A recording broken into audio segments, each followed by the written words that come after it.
Okay, let's start with 2 words. Game freak. Mm-hmm. When I say that, be honest. What's the immediate image that just fires into your brain? Oh, it's Pokemon. It's got to be. It's a red and white ball, right? It's Pikachu. It's a 10-year-old leaving home to catch 'em all. Exactly. It's this global thing that's just dominated pop culture for, what, almost 3 decades. Yeah. And it's basically impossible to separate the studio from that legacy. You can't. I mean, they're not just a developer. They are the custodians of the highest grossing media franchise on the planet.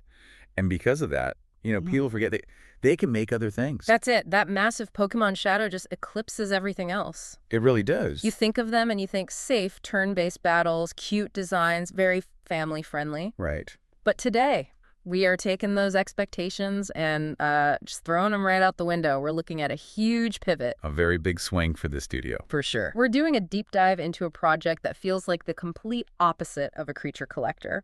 We are talking about Beast of Reincarnation. And we are not talking about filling a Pokedex here. This is a gritty, post-apocalyptic action RPG. And it has a very distinct visual style. It seems so wild. We're talking about Japan in the year 4026, a protagonist with weaponized vine hair. I love the vine hair. And a gameplay mechanic described as, and this is the official phrasing, 1 person, 1 dog. It's a fascinating premise. And honestly, looking at the source material we have, especially from the Xbox Developer Direct, this is a huge shift in tone for them. And fidelity. And fidelity, yes. Yeah. This is Game Freak stepping away from the, let's say, the safety net of Nintendo hardware to make a really high-fidelity action game. Okay, so here's the mission for this deep dive. We need to unpack this vision of the future because it is dense and it is strange. We need to understand this 1 person, 1 dog thing because it sounds like way more than just a pet following you around. Right. And we absolutely have to talk about the elephant in the room, the technology. Because Game Freak, though, well, let's be charitable. They haven't been winning awards for technical performance lately. That's the subtext that makes this whole thing so interesting, isn't it? Can the studio behind Scarlet and Violet actually pull off a beautiful, high-octane action game on a PS5? That is the billion-dollar question. Okay, let's ground ourselves in the world first. The year 4026. This isn't flying cars and chrome cities. Not even close. The sources describe a decimated Japan. The human population's basically wiped out, and the culprit isn't what you'd expect. It's something called the blight. The blight. It sounds kind of fungal, but looking at the art, it's very leafy. It is. It's described as a parasitic plant. So just imagine nature reclaiming the world, but not in that, peaceful Studio Ghibli way. No, this is hostile. This is hostile. It's consuming everything. It's an infestation that has literally strangled civilization. And that brings us to our main character, Emma. She's not just a survivor. She's something very specific. She's a sealer. Right. And this is a really crucial piece of lore. A sealer isn't just a job title. Emma has the ability to seal the blight inside her own body. Whoa. She absorbs the very thing that's destroying humanity. Which you'd think would make her a hero, right? Like, hey, thanks for being a human sponge for the death parasite. We appreciate you. You would think. But the character breakdown makes it seem much darker. It's fear. The sources say that because she can do this, because she's literally filled with the bites, blight people are terrified of her. She's a pariah. So she's saving them, but they push her away. They won't let her live with them. That is so heavy. It sets up a classic but really effective narrative. You have this character who is rejected by the very world she's trying to save, forced into isolation. Yeah, it's giving me major tragic hero vibes. And, the sources do mention the dystopian elements are a bit on the nose, but honestly, for an action game, I think it works. I agree. It sets the emotional stakes right away. She's alone, she's misunderstood, and she's full of a parasitic plan. And that isolation is key. It explains why the bond with the dog is so important. When society rejects you, that connection becomes your whole world. Speaking of the dog, we have to get into this 1 person, 1 dog mechanic. Game Freak is really leaning into that phrase. They are. It's not just action RPG with a dog companion. It's 1 person, 1 dog. What's the distinction? I think that phrasing implies a deep mechanical integration. Usually a pet in an RPG is just, a damage over time machine. It runs in, bites an ankle, you ignore it. Right, it's just an extra sword. Exactly. Here, the whole gameplay loop seems to be designed around them acting as a single unit. Okay, so let's break them down visually. Emma, she's got a sword, magic, but the thing that made me really zoom in on the screenshots was her hair. The vine-like hair. Yes. It looks like dreadlocks made of actual plants. And then Ku, the dog, Yes. is this magical white dog with a tail made of vines and branches. So there's this great visual symmetry. They're both touched by this nature magic. And what's fascinating is how that connects to the gameplay. The skill tree, right. Yeah, the sources mention a skill tree, but it specifies that their abilities impact each other. They literally unlock new powers as their bond gets deeper. So it's ludonarrative harmony. That's the perfect way to put it. As their relationship grows in the story, they get more powerful in combat. You're not just leveling up a sword, you're leveling up a partnership.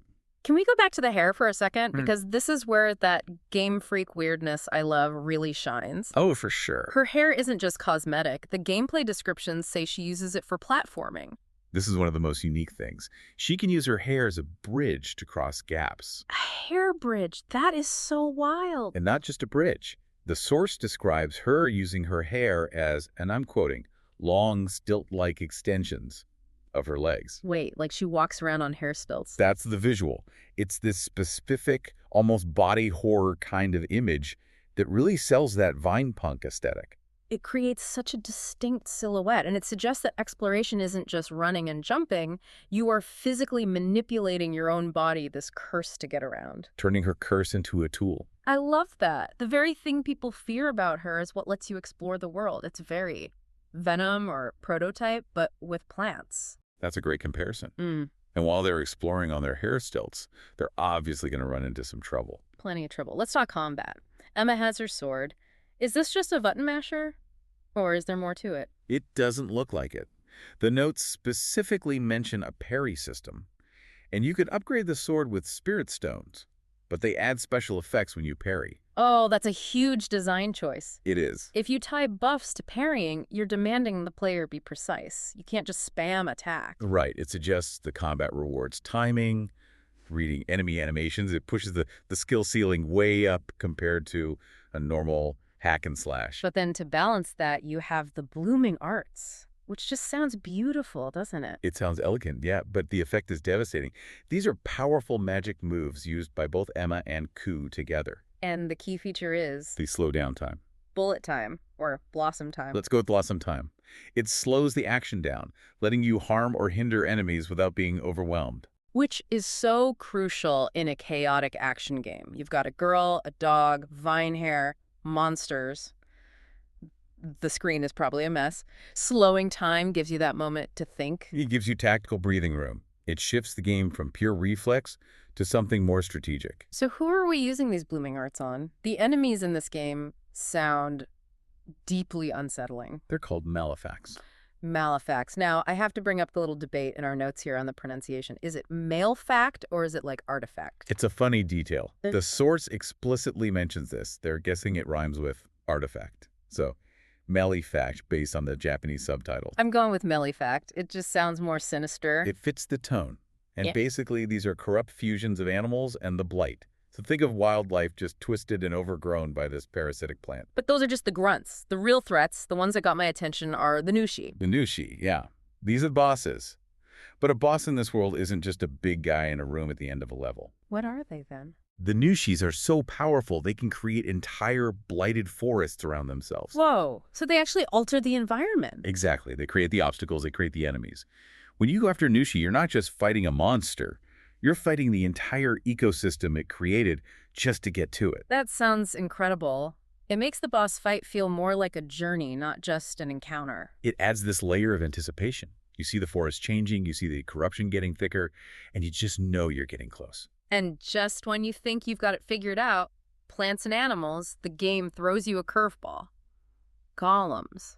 Robots. But not just robots. The source describes them as robots with corrupted human souls.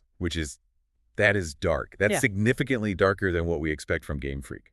It creates this fascinating triad of enemies, doesn't it? Yeah. You have the blight, which is corrupted nature. You have malefax, corrupted animals. And then golems, corrupted technology and souls. Nothing was spared. Nature wasn't, animals weren't, and even our own technology wasn't. And in the middle of all this, Emma gets a job from a hologram. A hologram of, and I am quoting from the source, perhaps the most cyberpunk-looking guy of all time. Which is such a great contrast. This overgrown, reclaimed world. And then suddenly, cyberpunk hologram guy. It tells you high technology still exists somewhere, It hasn't all been eaten. And he tasks Emma with defeating the titular Beast of Reincarnation to save the capital. So there is a capital. There's a center of civilization left. And thankfully, Emma isn't totally alone. There are other NPCs. We know she'll meet a guy named Brad, someone named Kagura. And the mysterious swordswoman Kunai. Yes. You don't get introduced like that unless you're going to be incredibly cool. That's a video game rule. But think about what those characters mean. Emma starts out feared, isolated. But she has to interact with these people to succeed. So the journey isn't just kill the big beast. It's a journey from isolation back to connection. Reconnecting with humanity is probably just as important as killing the monsters. Exactly. She has to prove to them, and maybe to herself, that she's not the monster they think she is. Okay, I want to pivot to the real world for a second. Let's talk tech. Because when we talk about Game Freak lately, the conversation usually turns into a grievance session about performance. It's been the major criticism of recent Pokemon games. Scarlet and Violet were famously rough at launch. Frame drops, pop-in, bugs. It's been a tough few years for their technical reputation. It has. So naturally, when they announce a big 3D action RPG, my first thought is, can their engine even handle this? But the sources for this game are saying something different. They're using the word beautiful. And there's a very good reason for that jump in quality. And it might surprise people who only associate Game Freak with Nintendo. The platforms. The platforms. At the time of this deep dive, this game is not coming to the Nintendo Switch.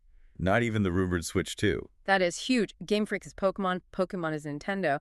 And yet, their big new IP is launching on a Xbox, PlayStation, and PC. It's a massive departure. It's actually being published by Private Division. And by skipping the Switch, they are not constrained by mobile hardware.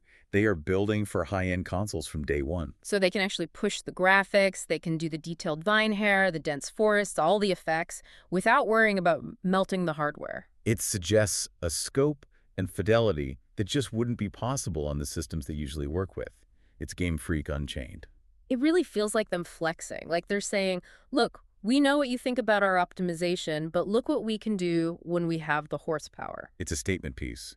It shows they want to be known as more than just the Pokemon factory. But there's a risk there too, right? Playing a Game Freak game on a PS5. The standards are just different. They are. You're not competing with Animal Crossing anymore. You're competing with Final Fantasy X6, with Elden Ring. The bar for action RPGs on those consoles is incredibly high. So true. You can't just coast on a brand name. The gameplay has to hold up. The parrying, the blooming arts, the hair platforming, it all has to feel premium. No excuses for frame drops on a PS5. None. Which brings us back to why that one person, one dog mechanic is so important. If they nail that bond, if Ku feels like a real partner and not an AI chore... That could be the hook. That could be the thing that lets them stand toe-to-toe with the giants of the genre. I am really rooting for them. I want to see what they can do with a fresh IP and high-end tech. Me too.